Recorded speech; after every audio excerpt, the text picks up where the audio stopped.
They told us that our soil was washed up going up to Egypt. What happens when civil war destroys traditional methods of farming? Where do you go to make money when you are also trying to protect the environment? In one community in Uganda, nature may have an answer. Welcome to Nature Answers, rural stories from a changing planet. We explore stories of how communities in rural sub-Saharan Africa are working with nature to adapt to the climate crisis. I am your host, Martin Mogem. Today we are traveling to a different part of the continent. After visiting Ghana in the first two episodes, we are visiting Uganda in today's episode. Are you excited to travel with me?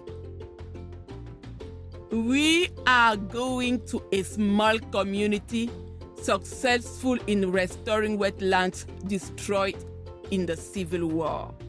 That community have actually taken on a new challenge, building a sustainable fish farm. And they told us that the program was as a result of us keeping the environment, keeping the wetland, and we were the happiest because we kept the environment. That's Betty Achen. For many years, Betty's community has been trying to repair the surrounding environment after decades of conflict. Betty lives in Balwalwa, a small community located in Artwotngo Parish in Northern Uganda.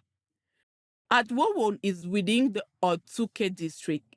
It is home to 21 villages, including the one Betty calls home. And it is that home Betty is trying to return to its former state. So she and her community have found an interesting solution. They told us about fish farm. We didn't know about the fish farm. We also said, we shall do it. And we embraced it. It was our need. They came and asked us, do you need this? Then we told them, yes, we need. For the past few years, the Artwotngo community has been home to a fish harvesting project. They hope it will prove a sustainable source of income for future generations. Here, the community has been actively harvesting tilapia and catfish. They use organic compounds and chicken manure as feed. They aim to use the nutrient-rich pond water to expand into the field of aquaculture. Yes, how will they do it? They will use an irrigation system. They will recycle pond water that will be pumped into a nearby nursery bed. The community wants also to grow carrots, eggplant, tomatoes, and cabbages. They really hope to have the nursery up and running very soon.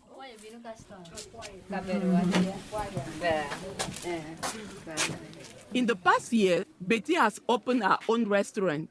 She serves members of the community in a kind of modest setting. Betty uses two small, square-shaped huts to cook and prepare the meals. Her guests gather in the open lot in front of her restaurant, where she serves them outside. She cooks and prepares fish from the pond and a local stream. She also cooks other local foods like chicken. Who doesn't like chicken? I do personally. I like it. Betty hopes that she can continue to expand her business for years to come. The first thing on her to-do list is to find a name for the restaurant. My call is staff Nyoa.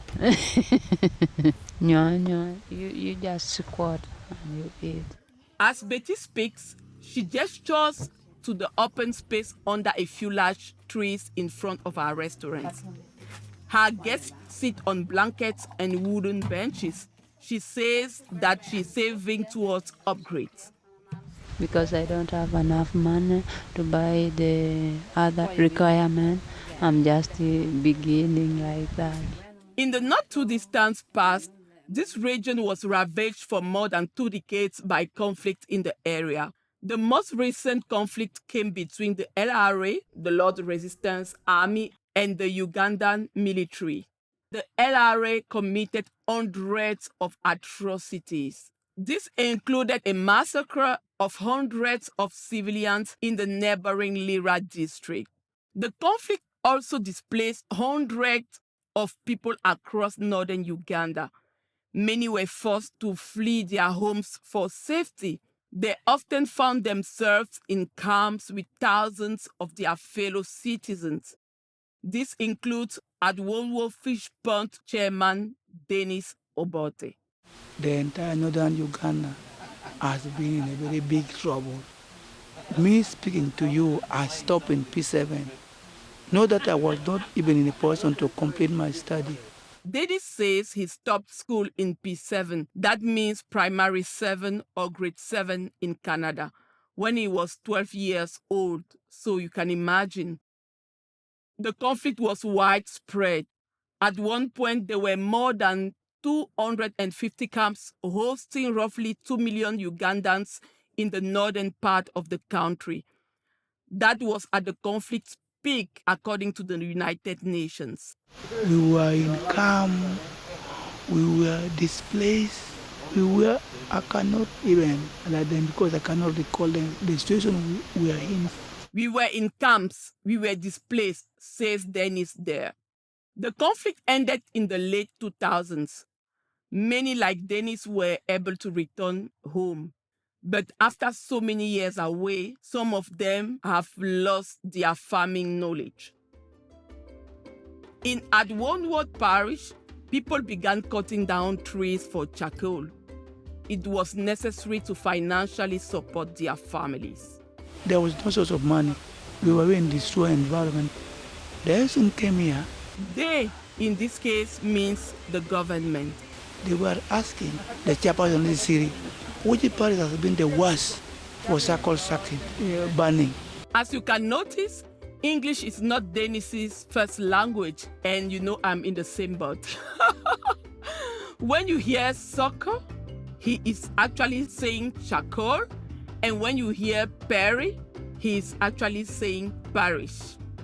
We were being identified, and they knew that they were going to at least to do something wrong to our parish because our parish was the worst in burning charcoal. Eventually, the local district government in Obute recognized the destruction in the area. They decided to help Artwotngo Parish to promote environmental sustainability and drought resilience. The community started planting trees as part of a wetland restoration project. You know, for an ecosystem that had been long destroyed through tree cutting and burning, this was very crucial. The wetland restoration project progressed throughout the 2010s. In time, Farm Radio International, that's us, and the International Union for Conservation of Nature, IUCN, introduced themselves to the community, and that was a major change. Farm Radio was instrumental in the village. Working with radio stations, we taught them the importance of maintaining and preserving healthy forests in the area. This education was primarily done using in-person visits and radio programs. The programs were broadcast on the local radio called Voice of Lango.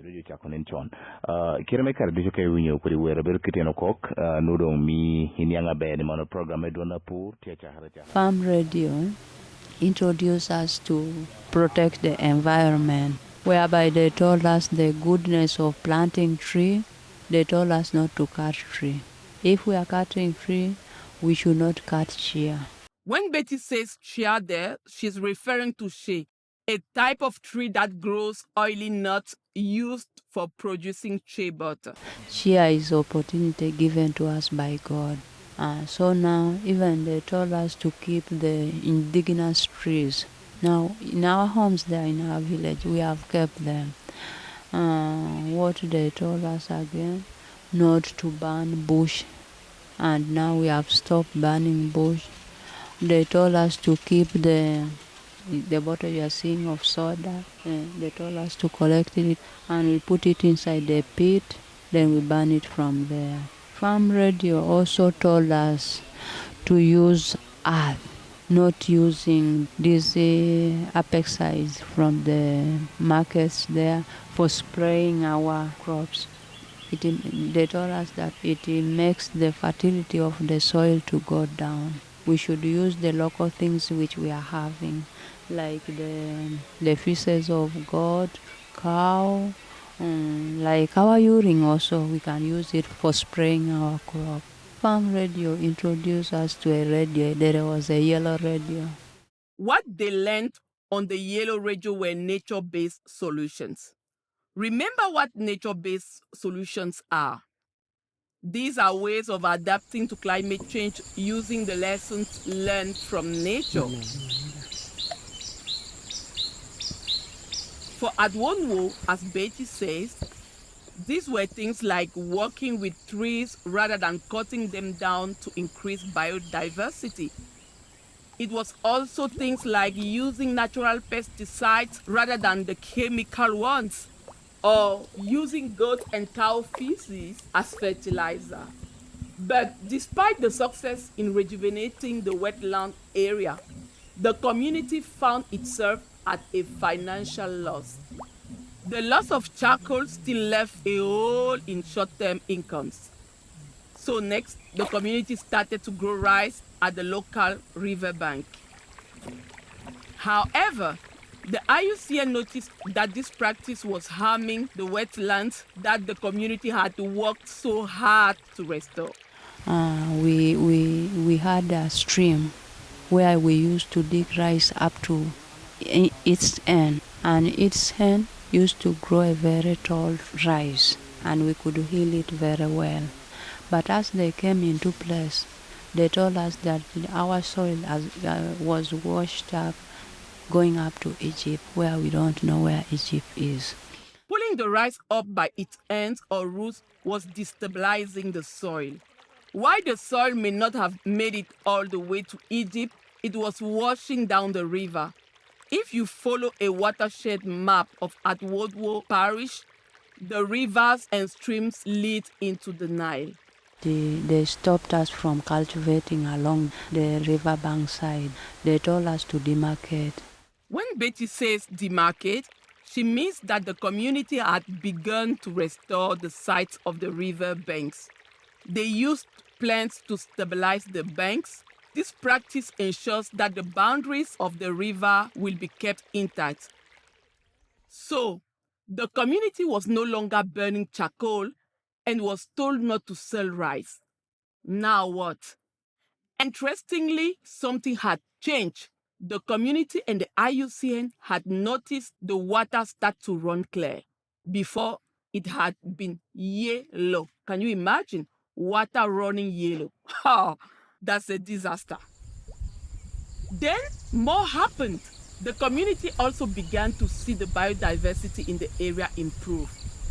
Over time, many animals that had long since disappeared began to reemerge.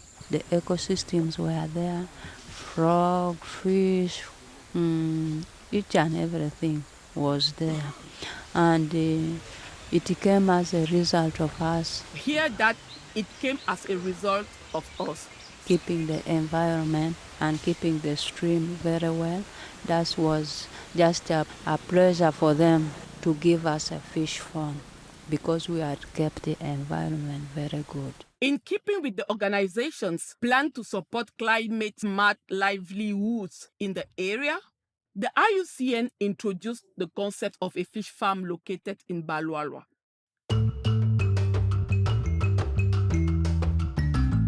30 members from across the parish were selected to be a part of the project. The number was chosen due to the size of the pond and its goal of generating meaningful income for its members. Furthermore, the members were mainly people who knew how to fish. Betty is one of those 30 members, along with several other women. The IUCN made a point of ensuring women would be meaningfully included in the project. The project began in 2019. The members and the IUCN mapped out where the pond would be located, ultimately deciding to plot the farm on Dennis's property. they support that the fish pond should be there.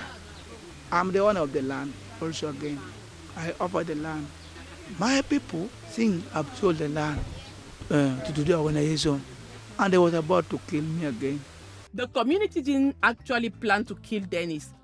However, they were upset because they thought he had sold his land. A central reason for the hostility was because of how ownership of land traditionally changes hands in rural Uganda. Rather than buying property, land within these small villages is often passed down from generation to generation. The local leaders came, tell them that this person here has offered the land to bring the development for your people here. It's land freely without any payment. We were brought together in so many discussions. My community agreed. They say you are going to be a member of the project. Members began to dig the pond in 2021, and according to Betty, a large portion of the digging was done by women. Women dug the place, yes. They were happy, they embraced the program because they told them that this program, it has come to stay. The digging took roughly 3 weeks to be completed. Here is what it looks like today. The main pond houses the fish, and there are also 2 smaller ponds. A small square-shaped pond is attached to an underground spring, storing fresh water that is slowly pumped into the main pond. The outlet pond is slightly bigger and rectangular, and it houses the recycled water from the main pond. All the tools and equipment used to build the pond were provided by the IUCN. This also included the chain link fence and predator net that now guard the pond. At the end of the digging, each of the members was given 4,000 Uganda shillings per day. And over the course of 21 days, this amounted to 84,000 shillings, or let's say roughly 30 Canadian dollars. Yes, it seems small, but it can make a surprisingly large difference in rural communities. By 2022, the pond was finally ready for its first harvest. To help the community, the IUCN paid for the first batch of fingerlings. These are small fish. They also paid for proper feed to sustain the farm.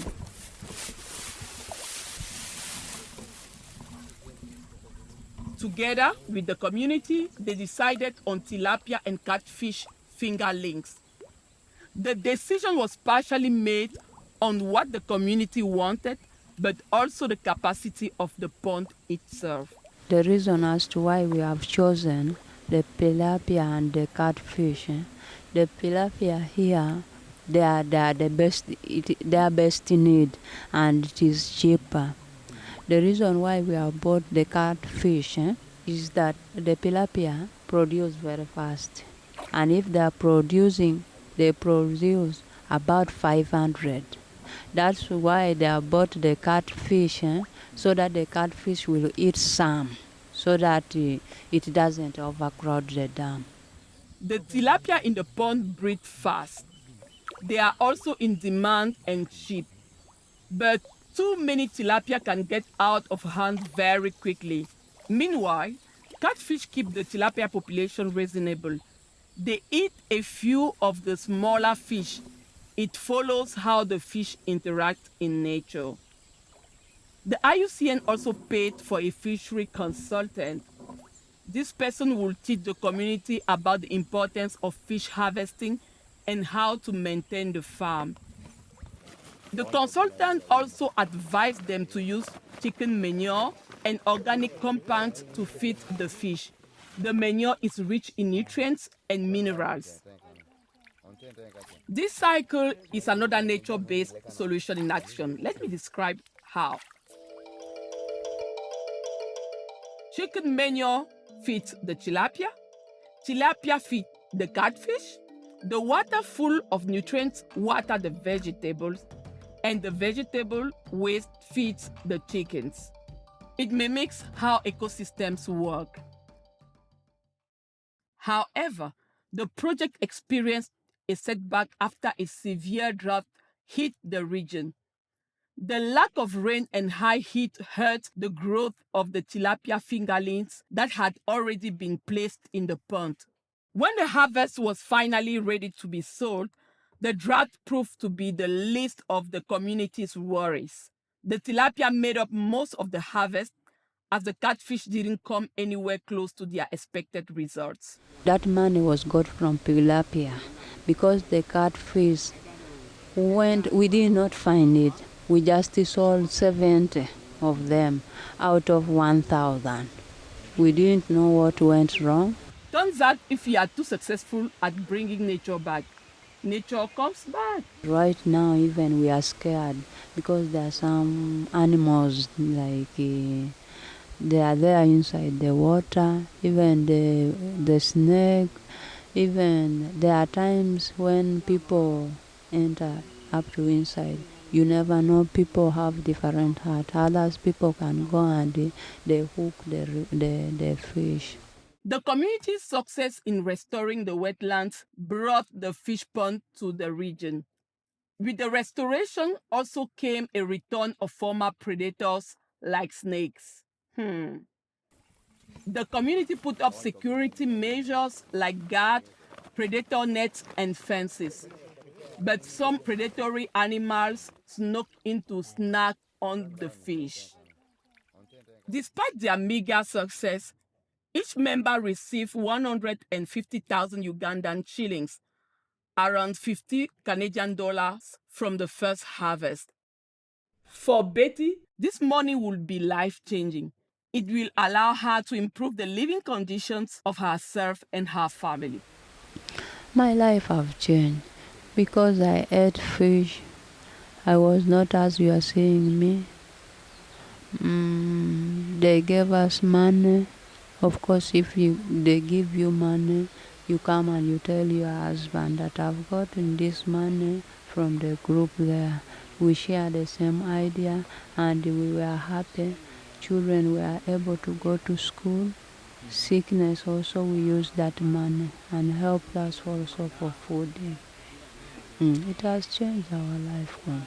And like me, I started with that small restaurant stuff. I cook there some chicken, people come and buy. It has changed also my life. However, the yield wasn't quite enough. As a result of the loss of fish, the community only made 8 million shillings, or roughly $3,000. The original estimate was that the farm would generate 30 million shillings, more than 3 times as much. Still, the members sold their first yield to neighboring communities and districts. Dennis says otters in the districts of Agago bought large amounts of fish for their restaurants from the pond. But the community lacked exposure and access to local markets. He says that many don't have a way to travel to the market, and this forces the community to wait for buyers to come to them, or they must use middlemen. And you know, in business, middlemen are notorious for not paying full price. Still, Betty says the fish harvest vastly improved gender equality and female representation in the area. People were already working in the area to improve gender equality. Yes, it's true. Betty says that men and women had already learned to work together in the field. The harvest was still a milestone achievement for Betty and other women in the project. By the time of sale, the women had a platform. They were the leading voices on the farm and in their community. Can women say yes? Their life changed because other women, they could fear speaking when people are crowded like this. By the time of selling their fish, they were free, and you could get someone just coming with the fish, selling it even here freely. They got that chance of having freedom of speech. Even what is taking place there, they could also argue with men like that. For the second harvest, the IUCN encouraged the community to use the profit from the first harvest to invest in the farm. The members have struggled to balance their needs with saving the money necessary for the pond. Last year, they could not gather all the necessary funds for the second harvest. The local district government promised to supplement the fish and feed, but they have yet to keep their promise. This year, the community only purchased 500 tilapia and 300 catfish fingerlings. The district told us that they are going to give us fish. They failed us. So we had to use this small money we had. So we have brought the figures there, plus the feeds. But they are not enough. We just brought it little because we don't want the project to fail us. Despite the smaller scale of the second harvest, Betty says that the pond is still a strong point of education for the youth in the community. Like me, if I have a son, if today I'm not going for work in the fish pond, I make him to go and work. They work together, they share work. And right now, you can even hire them to go and work into someone's fish pond. The children learn how to maintain the pond and properly feed the fish. It gives them the skills needed to work on other farms in the future. Betty has 4 children, who she says help her feed and fill in for her when she cannot make it to the pond. Throughout this second harvest, the 30 members are continuing to realize the importance of the pond to the local community. And Betty really hopes people will realize how vital it is to invest in the pond. Her expectation is that in the future, the community can expand the farm, and this will be ideal given the demand for fish from neighboring communities. The local community who are not members of the project are even demanding where we have stocked the fish ready, because they knew they can bring something to them in future. Betty also hopes that the members and the community can learn from the mistakes of the past. She wants to start with the nursery bed, and she says that in the past, some community members refused to learn about the irrigation system. Whenever the engineer called them to go, they don't want to go. Now, after these people they have completed with their work, we didn't know anything. That was our own problem. Now she says the community is keen to get the system up and running. This would allow them to use the nutrient-rich pond water to grow vegetables in the dry season. The community has already built an extensive nursery bed, complete with wire fencing. The crops will provide another source of revenue for the community, and Betty hopes she'll be able to use some at her restaurant. As the restaurant continues into its second year, business only continues to get better. I enjoy because it gives me something little to sustain life. The local district government has told the community that they will supply the seeds for the crops once the nursery bed is complete. Despite the setbacks, Betty says that she still maintains hope in the future of the farm.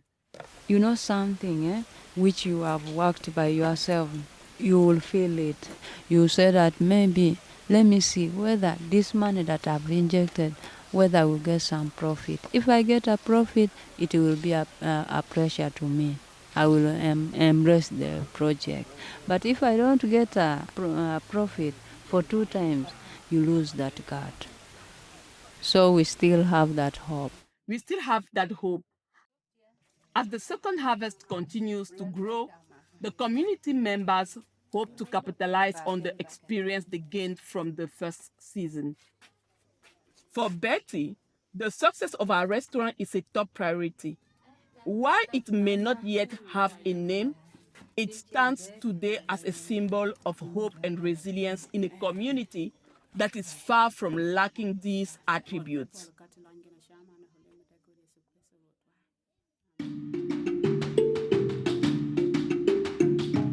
This is Nature Answers, a podcast produced by Farm Radio International. You can learn more about nature-based solutions and the people doing them by listening to Nature Answers wherever you get your podcasts. Today's story was about a parish in Uganda, and we hope you enjoyed visiting with us. Follow us on social media at Farm Radio or visit us at farmradio.org/natureanswers. There you'll find transcripts, pictures of the people you heard today, and also more information about nature-based solutions. I am your host, Martin Mogem, coming to you from Yaoundé, Cameroon. I can't wait to be back in 2 weeks with more stories. See you then.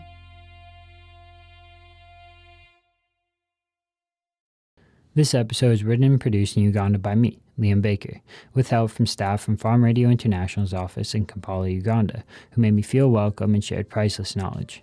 Sounds were recorded on location by Alex Dines and myself, with further assistance provided by Stephen Achat, Farm Radio's country manager in Uganda. Alex and I joined as part of an internship program at Carleton University's School of Journalism. This episode was edited by Tara Sprickerhoff. Farm Radio compensated community members who participated in interviews. It is common practice to compensate a person in this region for the time they spend being interviewed.